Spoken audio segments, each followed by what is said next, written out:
You're listening to the Bare Metal Cyber Prepcast, created to help you succeed in your PMP certification journey. Learn more at baremetalcyber.com, where additional prepcasts, books, and training materials await. Let's get started. Projects often present situations where people, concerns, and process discipline intersect in ways that cannot be separated neatly. A stakeholder may demand a change in scope while a team lead pushes back, or quality concerns may clash with schedule pressure. These are not soft or hard problems. They are both at the same time. What distinguishes an effective project manager is the ability to balance human dynamics with structured governance. Handling either side in isolation rarely works. Listening without anchoring decisions in artifacts produces weak agreements, while enforcing process without empathy damages trust. It is in this middle ground that project managers prove their maturity. A consistent rhythm helps when entering these mixed domain conflicts. Start by facilitating alignment so voices are heard, tension lowers, and the issue is reframed from personalities to shared goals. Next, analyze the impact through the artifacts that define the project's commitments. These may include baselines, backlogs, change logs, or registers, depending on the context. Only then should a decision be made through the governance path, with updates recorded for traceability. This rhythm facilitate, analyze, decide via policy slows things down just enough to prevent missteps, while still keeping momentum. It demonstrates to both stakeholders and teams that the project is being steered deliberately, not reactively. Self-reflection is useful when practicing these drills. If your instinct is to agree quickly to stakeholder demands, pause and ask which artifact should be checked first. If your instinct is to push the issue upward, consider whether you've exhausted facilitation at your level. If you find yourself tempted to tell the team to absorb the work, remember that sustainable pace is part of your responsibility. These drills are not about memorizing one answer, but about conditioning yourself to respond with balance. The more often you rehearse the rhythm of facilitation plus evidence, the more natural it becomes under pressure. In the first case, a senior stakeholder insists that a tiny user interface adjustment be made before user acceptance testing, which is scheduled for the following week. The team lead resists, pointing out that the team has already endured late nights and morale is dropping. The issue looks small on paper but feels heavy to those involved. The stakeholder frames the change as trivial. The team sees it as an unfair ask. It is exactly the type of scenario that blends people and process. Scope boundaries, governance expectations, and morale all intersect. The project manager must hold all three in view at once. Artifacts act as neutral ground. The scope baseline documents what was agreed, while acceptance criteria clarify the definition of completion. The change log records what has already been authorized, and the team charter sets expectations for sustainable pace. By bringing these into the conversation, the project manager can shift the debate away from whether the change is tiny and toward whether it is formally within scope. Evidence reduces argument.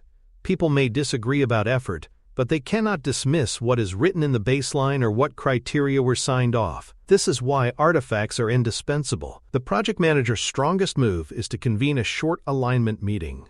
In that meeting, the acceptance criteria are reviewed, and the requested change is compared to the scope baseline. If it is not part of the original agreement, it is handled through the change process and logged formally. If it is already included but misunderstood, the artifact clarifies the expectation. This way, the stakeholder sees that the request is taken seriously, and the team sees that their concerns are respected. Governance is preserved without sidelining people. This combination is what makes resolution durable. Shortcuts are tempting, but damaging.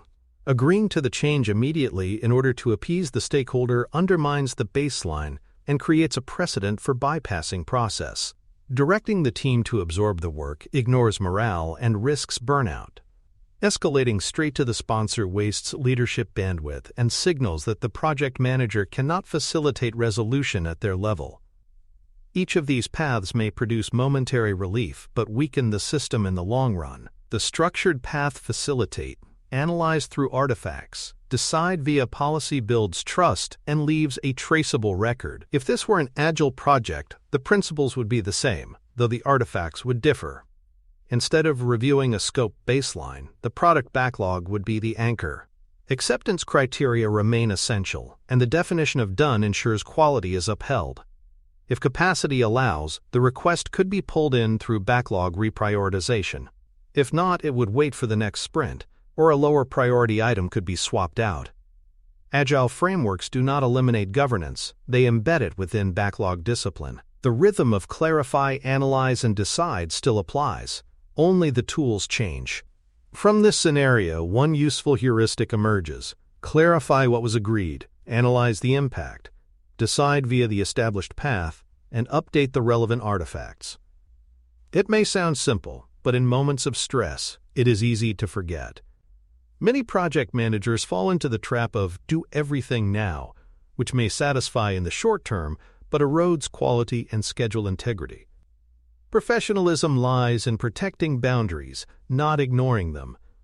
Saying, "We will log this properly and follow the process," is not red tape. It is leadership. It is what separates structured agility from chaos. Morale is part of governance. Too often it is seen as intangible. But sustainable pace is a real condition for delivery. The team charter, or its agile equivalent in working agreements, is an artifact that formalizes this. By invoking it, the project manager reminds stakeholders that team health is not negotiable. Teams that see their limits respected will rally when true emergencies arise. Teams that feel exploited disengage. Protecting morale is not indulgent, it is an investment in long-term delivery capacity. Governance must cover both contracts and culture. Acceptance criteria play a similarly vital role. Most scope disputes emerge from vague or unevenly applied criteria. When criteria are revisited, stakeholders often discover that their tiny request introduces unintended complexity, while teams may find that what they considered extra was already implied. These clarifications reduce defensiveness and create shared understanding. Acceptance criteria are not filler documents. They are the practical anchors that make difficult conversations productive. They turn vague debates into concrete discussions, enabling alignment under deadline pressure. The change log reinforces this clarity. It shows that changes are never ignored, only managed. Stakeholders see their requests are recorded. Teams see that scope is not shifting invisibly.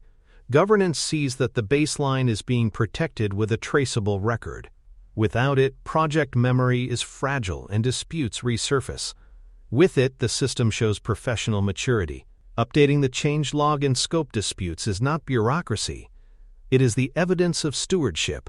It assures everyone that changes are visible, considered, and controlled. Stakeholders themselves often need education in these moments.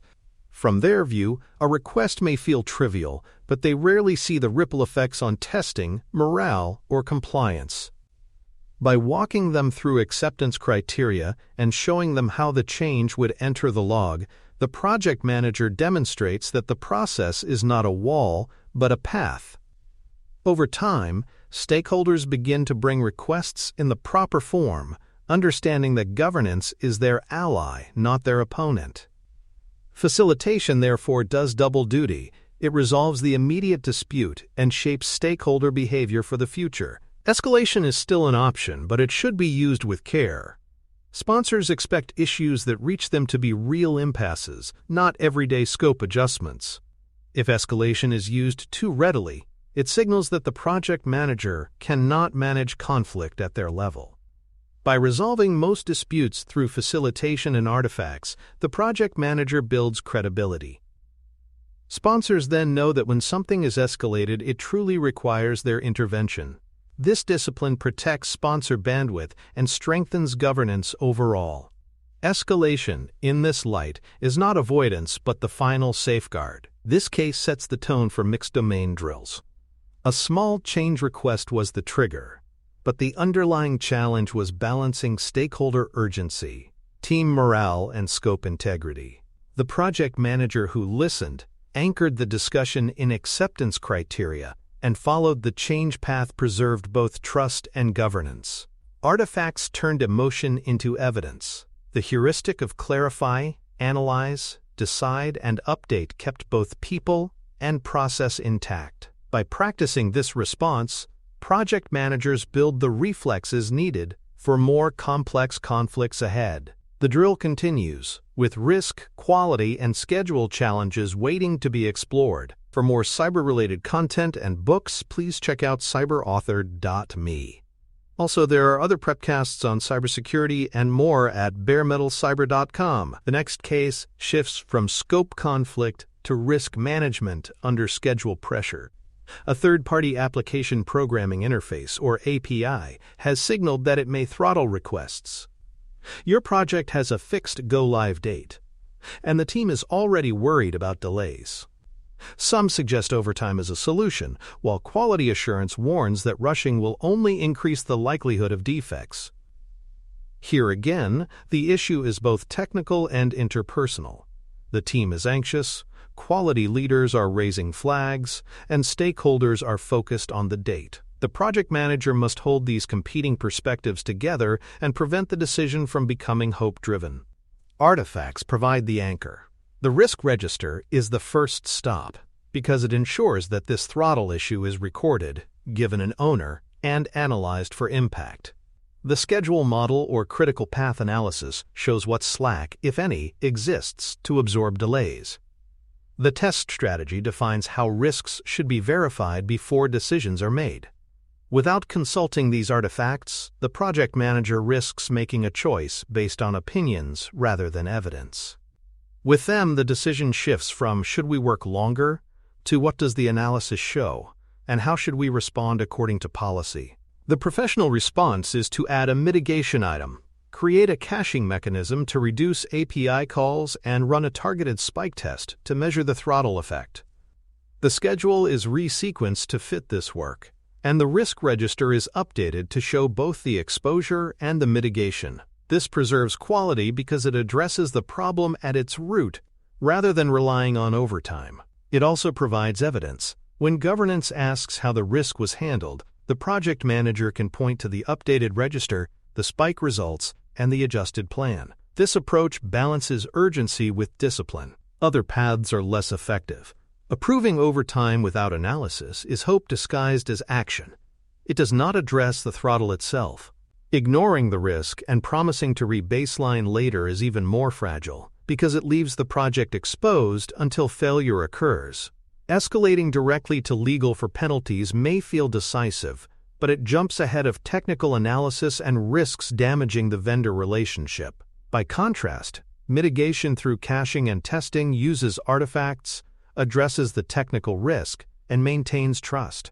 It shows leadership through calm, evidence-based adjustment rather than fear-based reaction. This scenario demonstrates that schedule pressure does not justify cutting corners. Risks must still be logged, mitigations must still be tested, and evidence must still be produced. Overtime and rebaselining may play a role later, but they cannot replace analysis.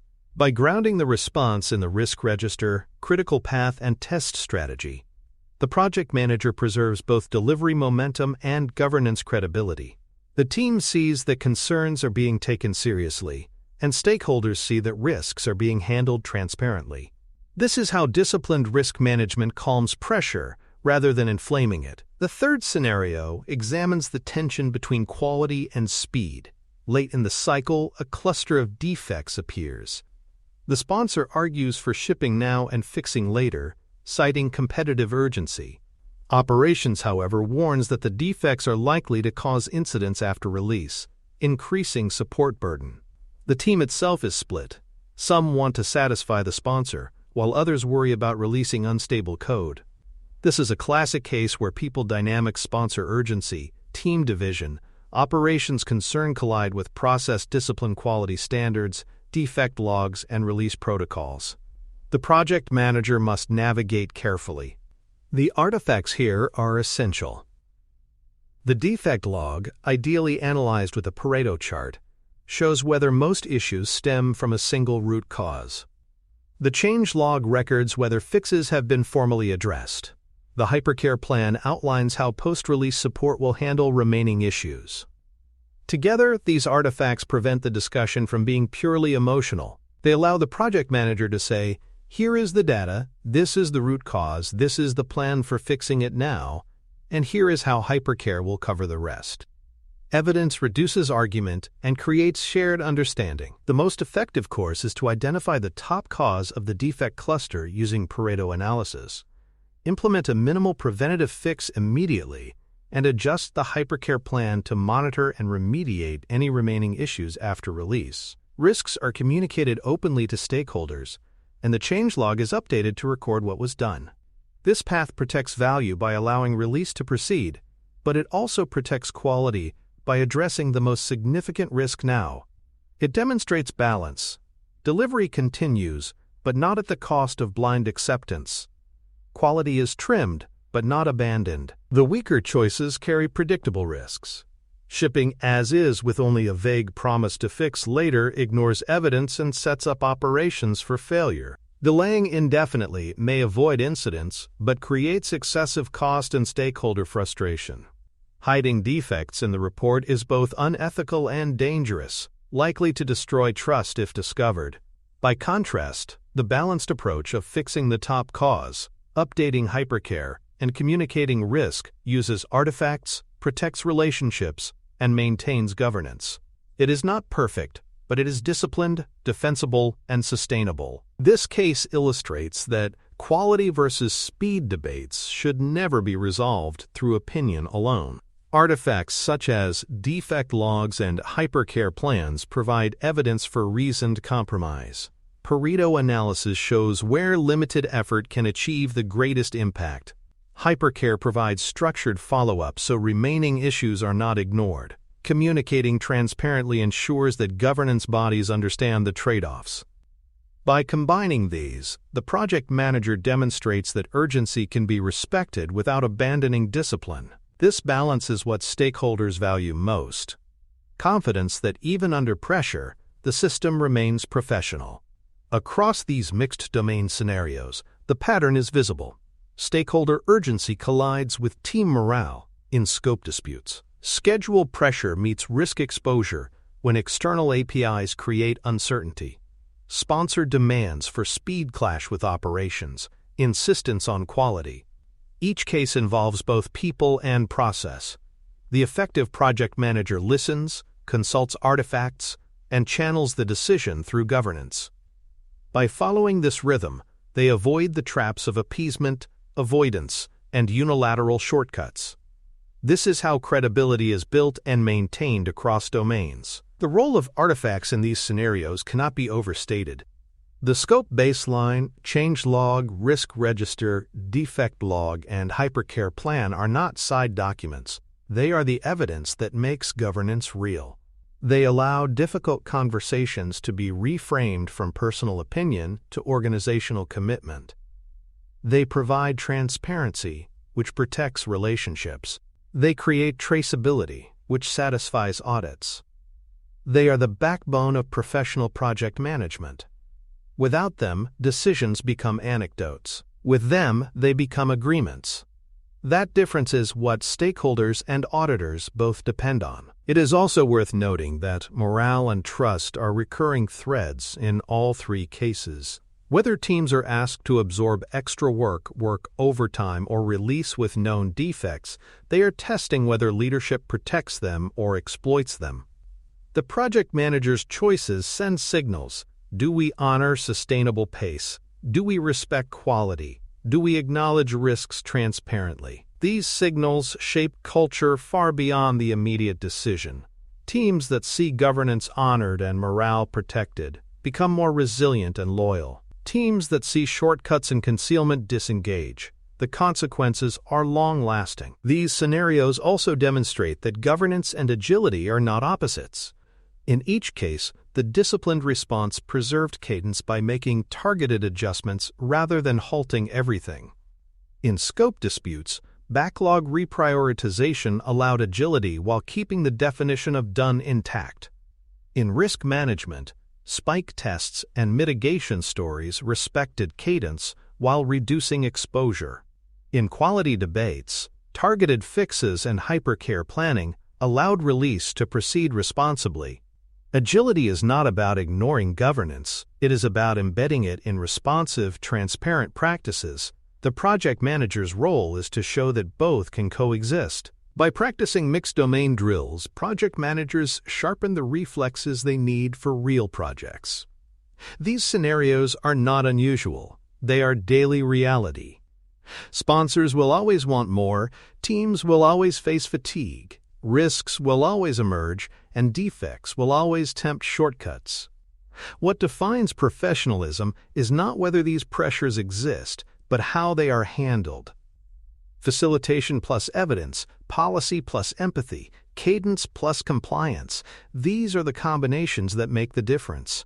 Over time, they become instinct, and instinct is what projects rely on in moments of pressure. Thanks for tuning in to the Bare Metal Cyber Prepcast, your trusted source for cybersecurity news and insights. Remember to subscribe at baremetalcyber.com so you never miss an update. And visit cyberauthor.me for best-selling cybersecurity books that equip you with expert knowledge. Until next time, stay secure and stay vigilant.